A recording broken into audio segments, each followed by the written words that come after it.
The Dab Wellington's coming to a town near you. I've welded long enough now that I've got disposable income. It's like, I told my wife that it's like, don't get me anything for Christmas this year. I think I'm going to wait till February and buy some spoiled kid drum set that he never used this year. Let's get the band back together. Exactly. We're getting the band back together, guys.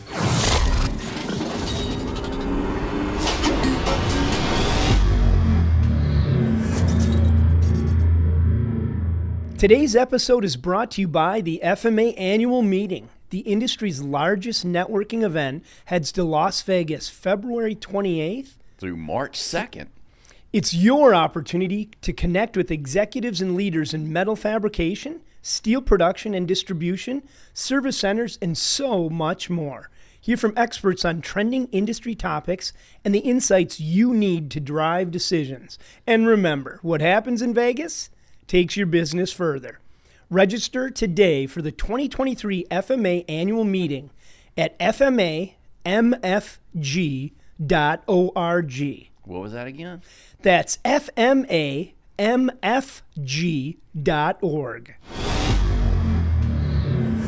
So, our colleague, Rafael Guerrero, editor of the Welder magazine, had a nice piece on metal artists named Kevin Stone from Canada.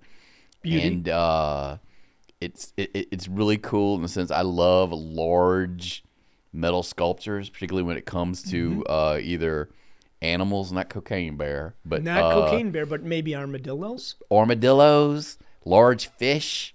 And in this instance, we have like a dragon. It's a Game of Thrones dragon. It's a Game of Thrones dragon. Yeah. Now, obviously, dragons died about 100 years ago. Or did they? They were 100 years ago. They were way back. It's very well known that they were flying around way Europe. back before the Targaryens. In the 19th century.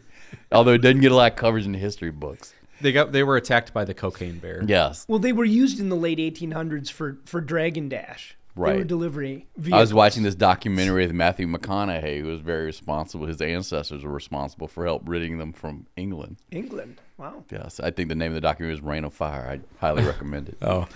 But all right. Somebody had to do that, right? So I just, and one of the things that Kevin Stone also has worked on is a large Tyrannosaurus Rex. Wow. I mean, they're all just this massive art installations. They're gigantic, but very realistic looking. Yeah. Incredibly well done. Guy's super talented. But he's also worked on a giant bust of Elon Musk. A bust? So is that a Musk bust? Musk bust. Which wasn't a bust because it turned out very well. It turned out, it's like a 6 foot tall computer rendering of Elon Musk's face. Yes. It was part of like this big project that he worked on with some cryptocurrency. Hopefully he got paid. I'm sure he did. Yeah. But it's quite, it doesn't scream Elon Musk to me, but it's hard not to take your eyes off of it when you see it. Right. Well, I mean, the thing that stands out is that the 6 foot computer rendered metal sculpture of Elon Musk's face was put on top of a goat's body, which was then put on top of a rocket that was supposed to be pointed towards Mars. Right. Yeah. Right. It's a very strange project, but it's from a crypto company called Elon Goat Token, and they're just trying to. And that's how it's all tied. Is that how we launch a cryptocurrency? Is that the appropriate way to do it? Well, it's kind of awkward. I mean, they delivered this huge finished sculpture by like a big freight truck to the Tesla headquarters in Austin, and I don't think Elon Musk has, as of this recording, has not acknowledged that it's gift. there. Yeah. Well, he is busy. Well, yeah, right. He's holed up in his office. Container house. It looks a little bit like Jimmy Neutron, if you remember. Is this true? Well, take a look at that. See, you're right. Oh, that I see. A good call. Doesn't it? Yeah. The hair is very. Oh, wow. Yeah. All right. I'm a believer. Yeah. So he is very busy. Elon's got the whole Twitter thing going on, trying to make that work for him. But as of right now, Twitter still exists. Yes, it's there. I'm still able to as of this recording. Still able to get the latest college football and evil robot news. Yes. But he's also, Tesla's kind of doing some interesting things as well with with the electrification of big rigs. Big rigs. So I saw that in news the other day where they delivered electric semi to Pepsi, which, in all honesty, the semi looks way better than their Cybertruck. I'm not quite sure what the idea was. A Cybertruck. Exactly. Yeah, it looked like the Cybertruck was like the love child of a DeLorean and a Pontiac Aztec. well, It's a car with a little Tesla. Yeah, I'm not sure. They completed a 500-mile drive with a Tesla semi weighing about 81,000 pounds. Wow, that's the Pepsi challenge. Yeah, this was around Thanksgiving, which is actually the same time that this Elon Musk the goat bust, head was the goat, also delivered. So nice. There's a lot going on that weekend. Well, I mean, he is involved in many things, so I don't know. Do you feel comfortable? I mean, this is not the same thing, but obviously one of the things Tesla's working on is autonomous driving vehicles. Are you comfortable with that as a person who has to drive a car to and from work and elsewhere? Mixed. I'm mixed about it. I think the concept, the idea is wonderful. I mean, people probably believe that it's very efficient. However, it seems like they've had some bumps in the road with the operation of it. So it makes me a little skeptical. I would feel much better if I were not one of those bumps, nor my children. Exactly. Probably friends of mine. You don't want to be the physical bump. Yes, that would. I don't think. What's the old joke? You joke? don't want to be. Yeah, like in fab shops, when it comes between a human and a forklift, that forklift's gonna win that battle 10 out of 10 times. And in this instance, I think that truck's probably gonna. Especially if it's a truck filled with 81,000 pounds of Pepsi. Yeah, my Pontiac Aztec. Well, the truck is just not itself survive. weighs that much. Oh, it's just the truck. Oh, okay. Yeah. So was there a driver in the Pepsi truck? Yeah, more than likely. There I mean, Right. someone overseeing the operation. I can't believe. I think they're still testing out the cars. I don't believe they're unleashing semi trucks with no driver. Cocaine Bear was driving. Wait up, Sky Point Cocaine Bear. I can't. Yeah. No, Tesla has said that it's touted as the safest truck ever. Well, Wow. Delivering sugary soda across the country. It was just the truck. they're actually making the last delivery of crystal clear Pepsi. Pepsi Crystal? Bringing Crystal it back. I can't even remember what it was. What was it Pepsi called? Crystal? Did you ever? Yeah, Crystal Pepsi. Crystal there you go. Pepsi. Did you ever have it? Did not. I don't know. No. No. I think you can buy it on eBay. Yes. Really? Well, From we've seen people- that. Isn't there that internet challenge you can take where people buy the old Oh, and then versions drink of it and then actually drink it? I haven't seen any. I don't think I could. How much does it go for? I'm intrigued. I don't know. Huh. I'm intrigued. Like, what else? Can you find me a bottle of, like, purple Heinz ketchup? I didn't know they offered it. You don't remember that? They came out with different colored Oh, that's ketchups right. probably. Yes. Is that early 2000s or late 90s? It's running quite the gamut. You get $45 Okay. for an 2 liter? unopened glass of 16-ounce bottle, Oh, 16 ounces. and then there's one for $200. Huh. It doesn't look very clear anymore. I was about No, to say. I was just gonna say. Oh, jeez, man. That looks like That's a watered no. down Pepsi. It looks like vinegar water. I'm not even going to say what it looks like. I've seen those at the side. You can buy a 12. After a long night out, I've seen that colored liquid. But Here you go. Here's a 12 pack. For $129. That's the one to get. Yeah. Are you sure that's not Zima? I know. Did you ever have Zima? I've tasted a Zima. I've never purchased a Zima for myself. There's a former employee of the FMA who's a big fan of Who's the that? Zima. We don't want to say that. Well, we don't want to besmirch a fine individual. Right. He's now the leader of a local bank. No, that's not true. It's Blood bank. Yes. It's been said the financial community loves clear malt liquors. I don't know if that's true. How come the 90s were all about clear liquids? Cause, man, we want to be able to see through everything. We want to be That's transparent. right. Trust. Transparent. Yep. But do we? It didn't last. Well, yeah, because America. The hopes and dreams are shattered. That's why. So we have to make our way. We have to live in a world with driverless trucks heading down the highway being chased by robotic dogs with machine guns attached. Yeah, able to kill. These are very stressful times in which we live. And behind it all, Cocaine Bear. There you go. Well, and Sky Point. And a boring machine, right? Isn't that Tesla's also involved? I don't think that one, of all the activities Mr. Musk is involved with, I'm not sure that one got off the ground that well. It didn't. No. However, they were able to finish the tunnel. Yeah, but he wasn't involved with that. No. You know the story, right? What they did when they actually finished? Are you talking about the English Channel? Yeah. Right. Yeah. The project between, when England. France and England met Yes. underwater. Now, before you say this, are we sure this is a real story or is it urban legend? I don't know. I've never ridden. Disclaimer, I've heard the same. We might not know what we're talking about. No, this is real. For the record, Jim may not know what he's talking about. This is real. So basically, everything you've heard from me has been on the spot. They started with one boring machine on one side, and then they were able to get a second one and start. Right. And they left one down there. Oh. They just kind of drove it into the wall, right? Yeah, they one had to veer. Yep. So it's somewhere under the English, embedded under the... alongside, right, I believe is the... Yes. They had to leave one of them there. How much does it cost to go through the other channel? one through. I don't know. I'm looking it up. Sure. How much would you pay to drive through the channel? I would say I would pay 50 quid. Man, that's Is that a lot? Yeah, I guess. I don't want that. No, I wouldn't pay that much. Have you ever gone under the English Channel? I took a train under there once. No, I've not. London to How long were you in the tunnel? I fell asleep. It's just dark, and I was jet lagged and exhausted. Huh. Coming from the airport? No, it's a long story. Okay. Is that why where I ended up under the English Channel? Wow. You I was trying to find the. Weren't you there filming a Guy Ritchie film? I accidentally interrupted the filming of a James Bond movie. Really? Yeah. Wow.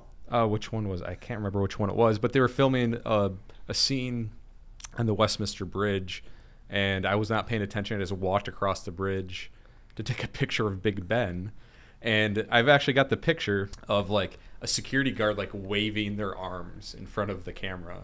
Oh, really? To get me off the bridge, and then all of a sudden a helicopter swooped down. They were filming the end scene of James Bond movie. Nice. Wow. You almost spoiled the big ending. Was it Pierce Brosnan? Wow. No.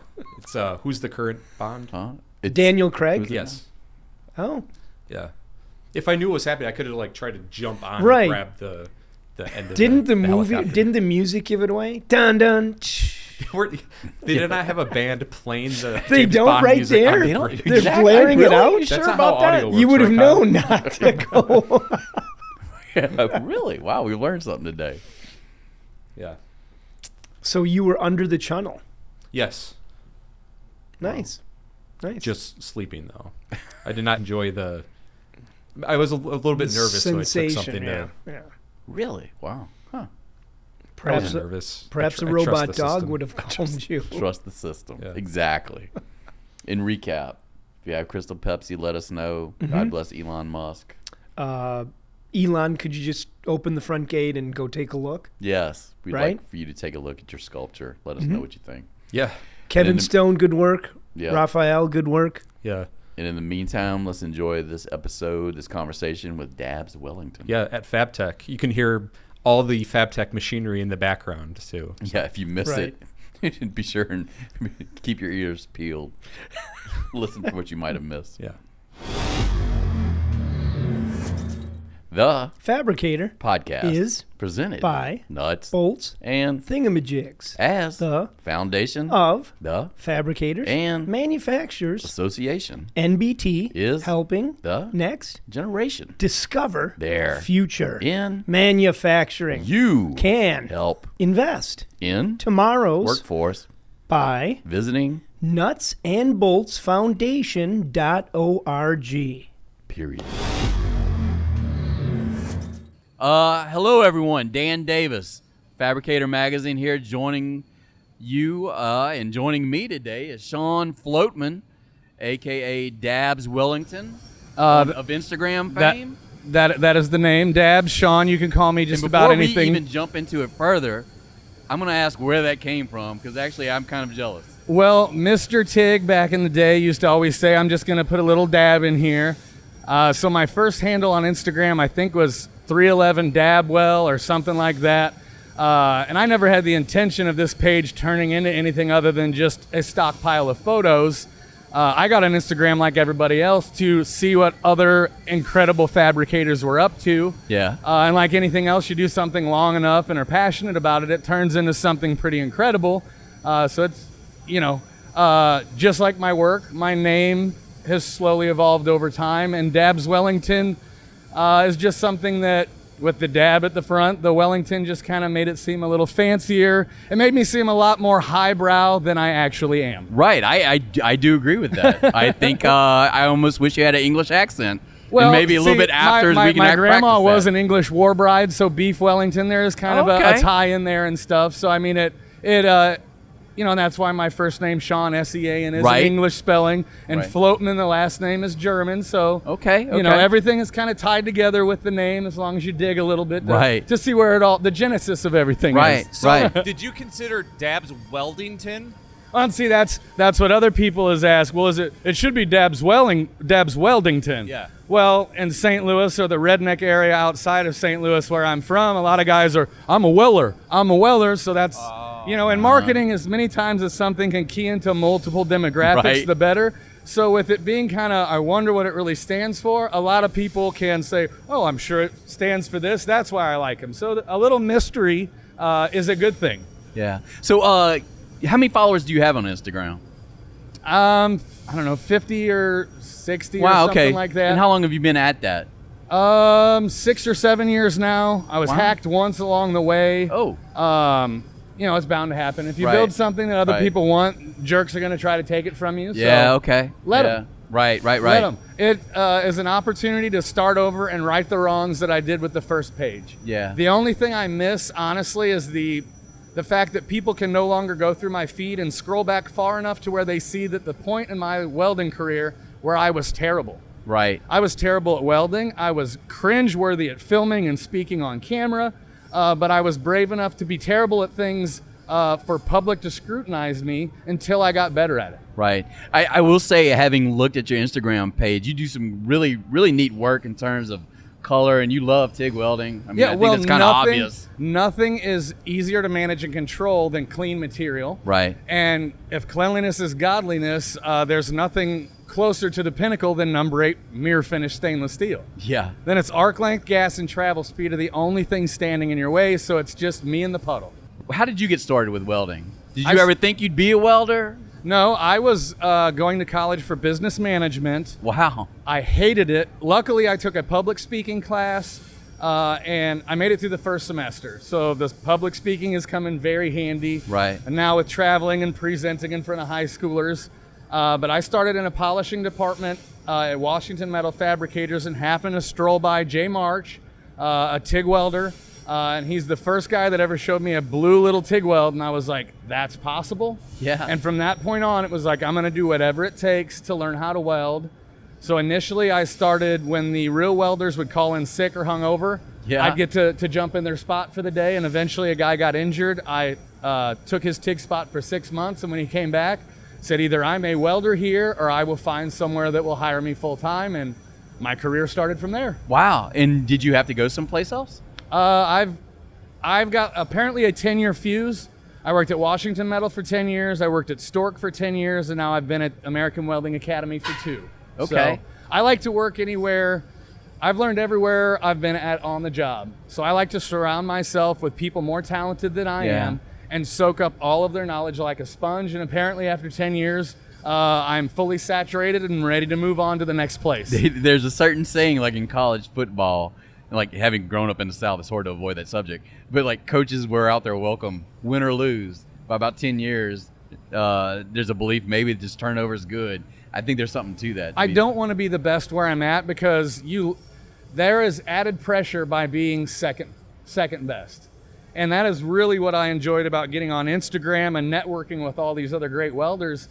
There's 100 people in this room right now that the best at their exact niche skill set, and any one of those other guys that is outside of that niche could eventually get just as good as that skill set, but all of your other ones are going to wane a little bit. There's so much focus into a key area in the welding, fabricating, guys that are bending, laser cutting, getting your kerf down. All of these guys in here are tradesmen in their own right, artists in their own right, I should say. Right. None of this shit is easy. You've got to do it for years. Yeah. So going back to your time at a job shop, what was that like when you first walked in on that shop floor? Was it? I imagine it's pretty intimidating for somebody that didn't grow up in it. A lot of people through my entire career look down their nose at me. I don't look like a conventional welder. I don't always talk like one. Once I get under the hood with people, they look at me a little bit differently. But that is another thing that motivates me. And it's unfortunate to say that spite is something that motivates me and gets a fire lit under my ass. But when someone tells me I cannot do something, boy, I'm going to prove you wrong. Right. And, for years, once I got good at the artwork, people said, well, you're not a real welder. You can't even do pipe.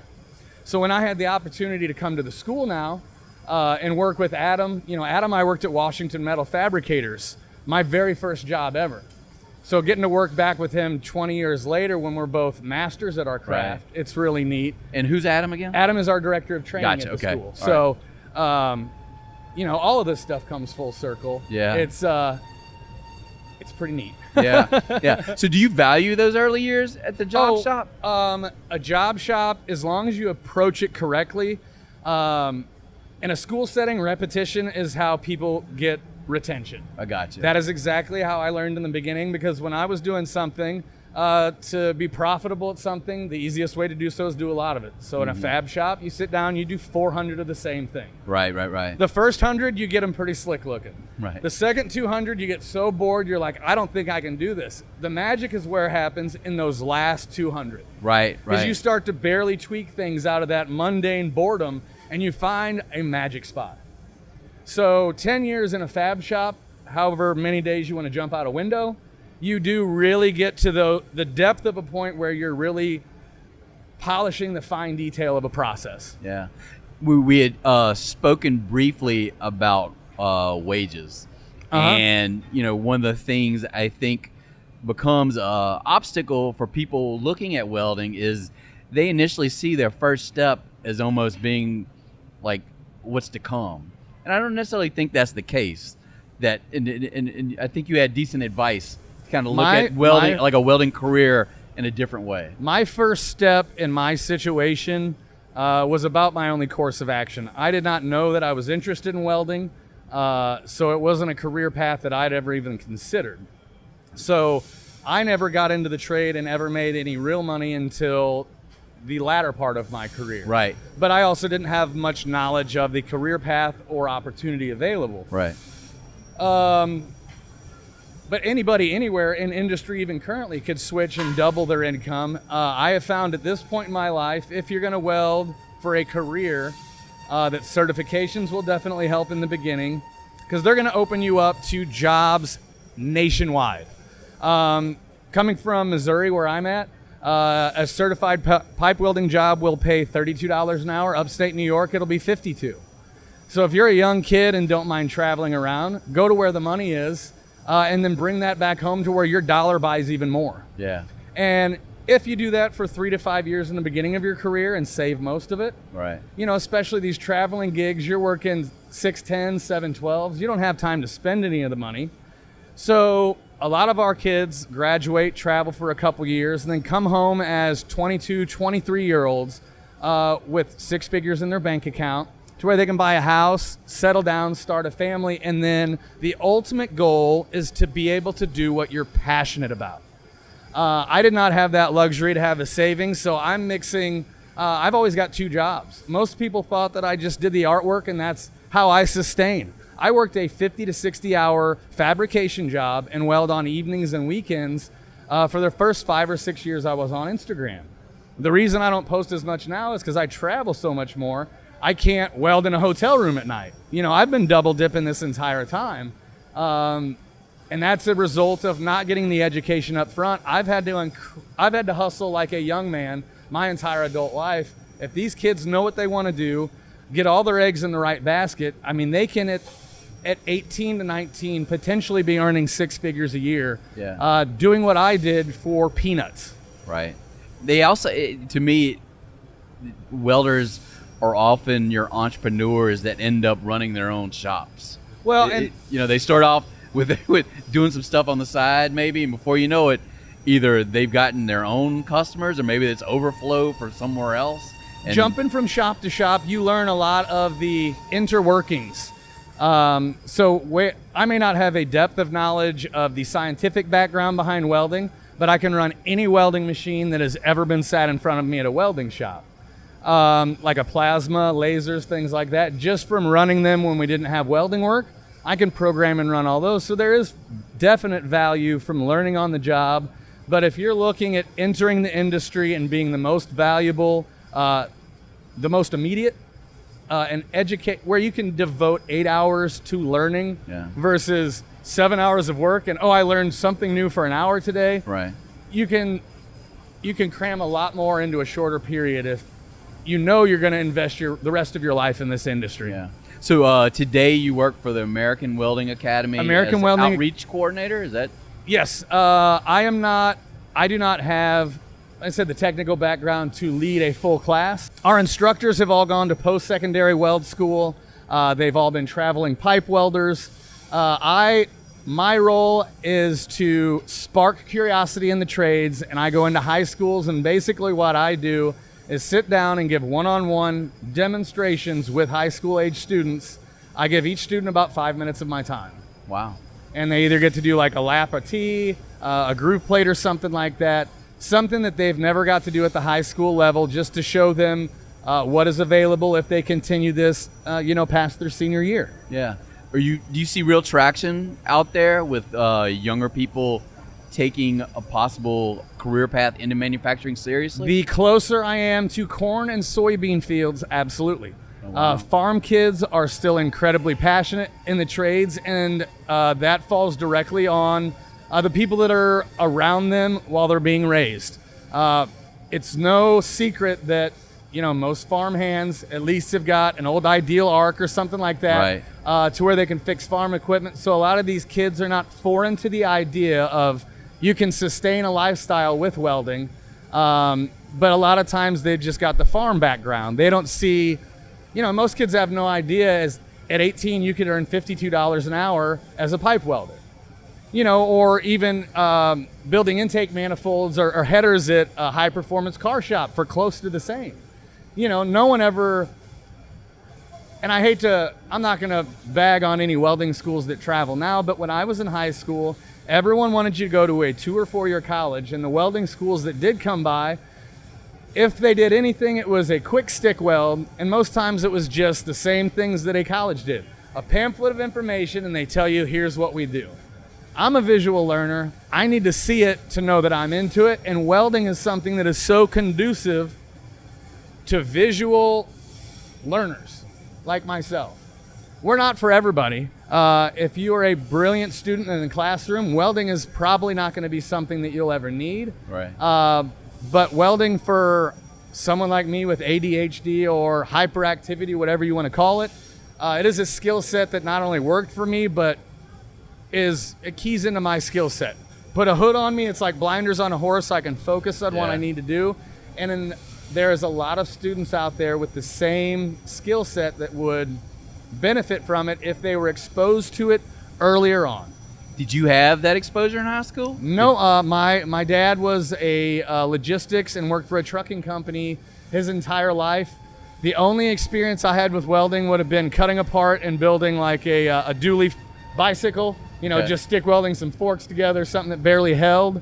But I really thought welding was for Hoosiers and rednecks. Yeah. And I grew up in the country. I wanted to get out of the country, and I was going to be a rock and roll drummer in high school. Yeah. And that panned out perfectly. Right. Rock and roll? Right. Yeah, I played the drums in high school. That's why you couldn't do vocational. Music. Our vocational program was about 90 minutes away from our high school, and you had to do marching and jazz band before school.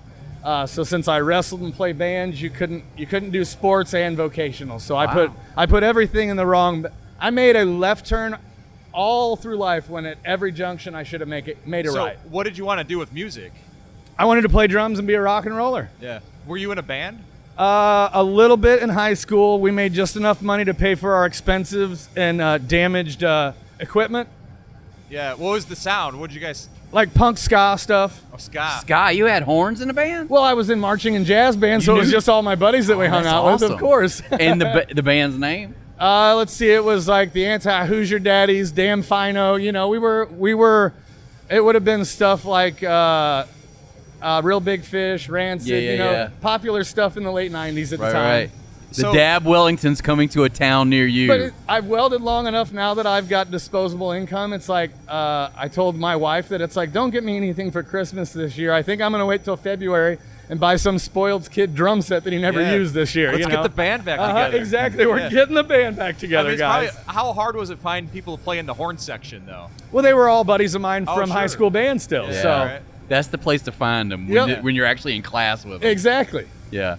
Finding that random saxophone. I could probably call Josh Jones up trombonist. right now and tell him we're getting the band back together. He still plays the trumpet. He'd probably be ready to go for it. I imagine that's probably the greatest outlet for somebody in the wind sections, a ska band. Well, and the coolest thing is... Or yacht rock, but I don't know about kids who are jamming I into could that. jam some yacht rock. Come on, man. Bring it on.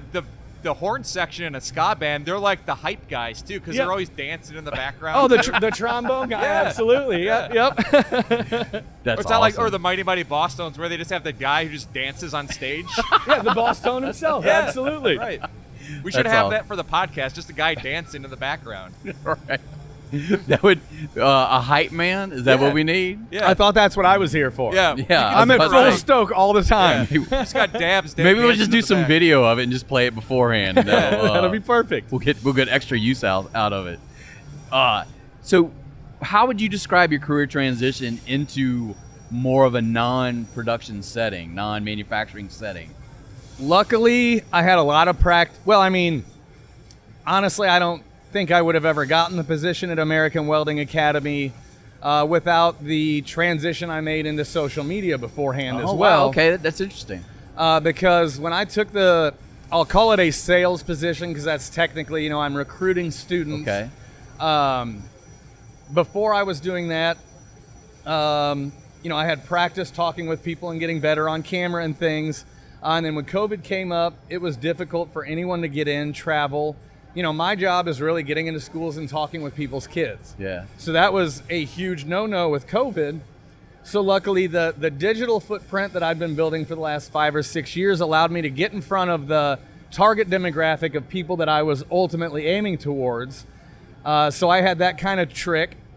And I figured if I could get good at selling this program, when all these other salespeople in this situation had all of their bag of tricks removed as well, right, that once things got back to normal, I would be able to hit the ground running. So the initial transition in the beginning was terrible.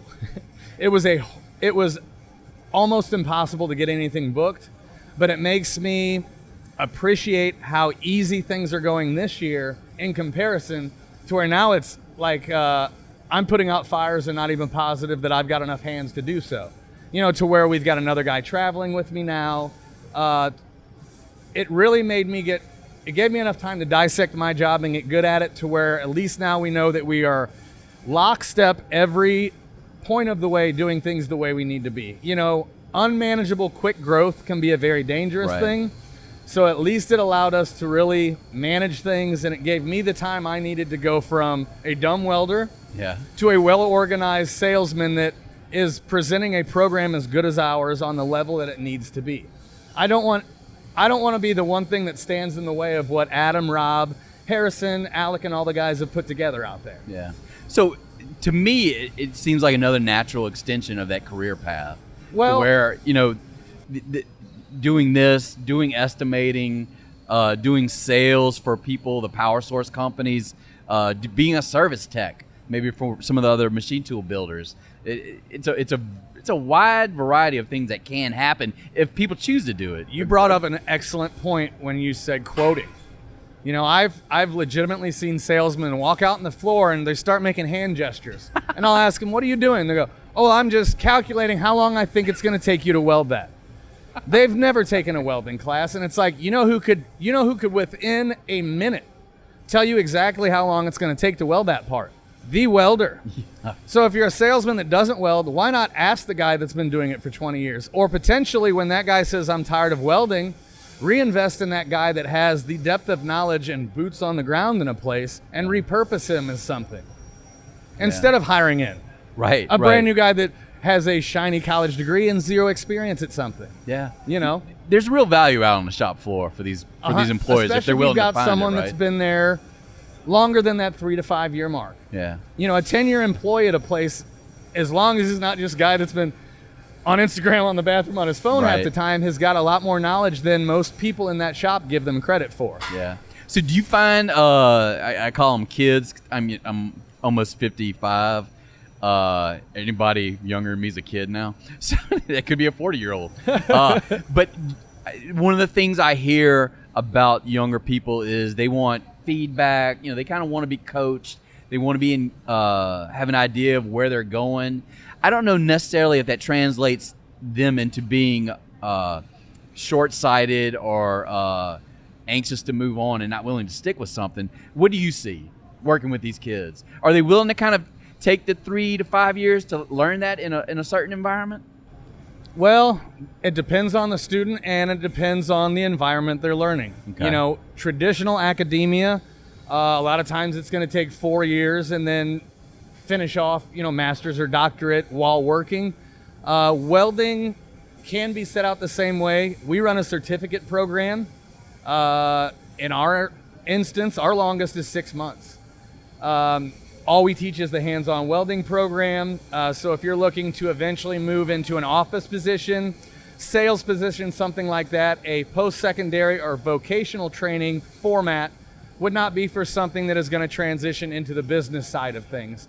But for the boots-on-the-ground welder, it's the easiest way to get in and out and working. Yeah. And then you can specialize on the job. It doesn't do a school any good to specialize on something that only 5% of the industry is doing. You specialize once you get out and start traveling and find, okay, now that I know that I like powerhouse work, I really enjoy it here. But to really get to a student, the easiest way I find it versus leading them in a direction or another is just give them enough confidence to go in there and make the first mistake. Once they realize that the only way you're going to learn is by making a mistake and learning from that, embrace a mistake as tomorrow's lesson, and then you no longer get the anxiety of screwing up. Yeah. It's another opportunity to learn something that I didn't know yesterday. Yeah, that's a good life lesson. And most kids are afraid of failure. If you're not failing at something, you're not trying anything new. You're relying on things you're already good at, and that is not how you expand as a person, as a If you want to get better at anything, new shit is scary, so go out there and get a little scared. They're not going to put you on titanium the first day on the job. So no, and if they do, you'll figure out real quick, oops, this stuff is sticky. You know, but unless you are brave enough to make a mistake at titanium, the instructor can quickly walk by or someone with knowledge and go, hey man, change your torch angle just a little bit and change your wire angle. It won't be as sticky. Yeah. But until you've made that mistake, you don't figure it out. Yeah. You know, mistakes are a blessing. Yeah. And when I started at a school, I started making mistakes again because I'd never welded pipe. It's just enough different that, oh man, now I want to learn something all over. So being green at a skill completely reinvigorates me, and it does to a lot of people as long as you get over the initial hump of, you're going to suck at this right at first. Suck at first, be good later. Before we wrap things up, unless you have a question, Gareth? Oh, no, I was just saying it's worth mentioning that we're recording this on the shop or on the floor in FabTech. Oh, yeah. Day one, so you hear all those noises. Right. That's actually right across me from the petting house booth, and they're doing like all these demos, so it's about to kick in about like 10 minutes. Oh yeah. So one last question: what do you listen to now, music-wise? Music. If I'm driving, it's usually 70s classics. If I'm doing the artwork, it's usually 158 beats per minute, some very driving techno. Yeah. And then if I'm just hanging out around the shop, it's usually some kind of rock, reggae, 311, Revolution, something. That's so awesome. It's there's job-specific tunes for what I need.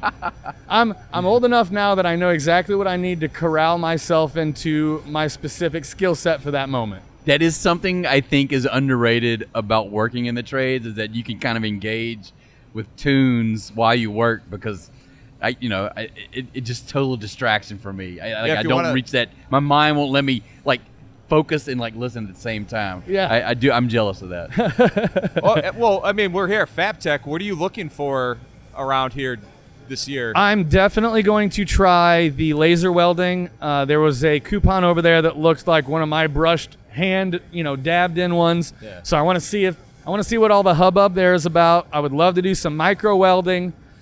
I want to check out some of the different Lismac deburring machines, being as I started in the grinding area 20 years ago. Yeah. Some of the new tech is pretty cool to where you don't actually physically have to operate things anymore. That's pretty nice. But I'm like a kid in a candy store here. There are multi-million-dollar machines that I can potentially use without ever having to fork over a wallet or a checkbook. So I'm going to get my hands on as much as possible. Yeah, it's awesome. And shake as many hands and smile at many people as I can this week. Yeah. Is there? Are you looking for anything specific for like your career around here, or you just kind of keep eyes open? I'm just here to ignite passion in people and really just. This is one of the only events of the year that the only things I'm doing is an event at the Fronius booth and 2 FabTechs. Yeah. So I've kind of got the week off here. I might look at some pipe beveling machines for the school and just some things that we need around there. But I'm taking it all in and being as much of a consumer as the average John Doe this week. Well, I know FabTech was like promoting you like a meet and greet. Does that feel weird? Incredibly weird. Yeah. I'm not used to getting recognized. Now that I do travel to a lot of local high schools, though, it is funny when I'm in a grocery store and someone will be like, are you Sean Floatman? It's like, I think you came to my high school the other day. My daughter's always like, do you get recognized normally in public? And it really never happens ever. Yeah. But it blows the mind of It is very strange, but I always tell people that I enjoy meeting them just as much. I don't even think about the fact that I've got as many followers as I do because I've been doing this for 20 years now. The only thing that changed is 5 or 6 years ago, I just started religiously over-posting on social media. You don't even have to be good at it in the beginning. Right. Just do it a lot and do it consistently. But you'll get better at it. That's why machine manufacturer welding companies want to work with those. It's like another way to channel their Well, we were all using these products all along. Right. People just understand now the value of watching anyone that's run any of these products for 10,000 hours can make it look like poetic. Yeah. It looks like someone playing a piano when they're running these machines or a welder because they don't have to think about any of it anymore. It's instinctual. Yeah. Skills are to be respected. You can watch a good salesman doing his pitch, and it's like that guy could sell you anything. Right. Yeah. All of this stuff is a polished art as long as you approach it passionately. Yeah. Has anyone asked you for an autograph yet? I did one right when I walked in, and weird. It's so uncommon that when people point at me, I usually look behind me still because I'm like, they're not talking to me, and it's like, oh crap, they're talking to me. That's so funny. That's awesome. Well, thanks for swinging by. No, thank you guys for having me. Once again, it's still unusual that people value my opinion and would like me to talk on microphone. Well, here at FabTech and in the fabricator world, you are the star, the people that do the work. So, well, then I'm going to keep doing what I'm doing. Yeah, where can we find you on? It's very easy on social medias, at Dabs Wellington on LinkedIn, Facebook, Instagram. If you would like to see what we've got going on at the school, it's at American Welding on all of the different socials. And if you'd like to see me at FabTech, I will be running around, shaking hands, and just looking forward to meeting everyone. That's great. And be sure and subscribe to the Fabricator Podcast wherever you might be subscribing for podcasts. Also, rate and review. We'd appreciate that. And until next time, see you later.